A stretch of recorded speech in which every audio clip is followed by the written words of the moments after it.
A mixture of different reactions here. Obviously, Dominique Pelicot getting the maximum sentence of 20 years, as you mentioned, as he was found guilty for aggravated rape and an array of different charges, including taking indecent images of his own daughter and two daughters-in-law.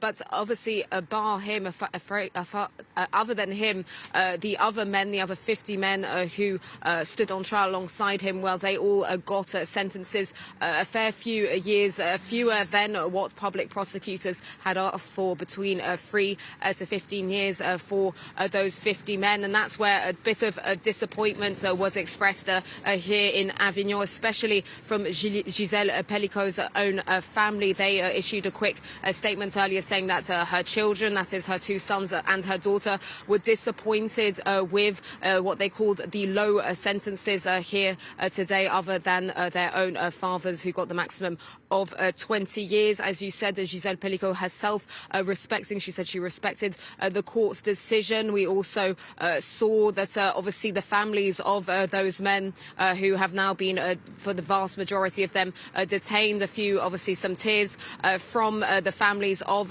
those defendants who were all found guilty here today. Dominique Pelicot himself, well, he looked emotionless as his guilty verdict was read out, but then he broke down into tears as the sentencing started to be read out. He was slumped in his chair and started to break down into tears. Obviously, him who asked for forgiveness from his family in his last words on Monday in this trial. So, Charlie, just a lot of an emotionally charged day here in Avignon. We then saw Gisèle Pelicot come outside and was met by a round of applause by the crowds of people who were out here. It was absolutely remarkable scenes out here. Even feminist groups coming from as far as Spain to come here and be here for this historic moment here in Avignon.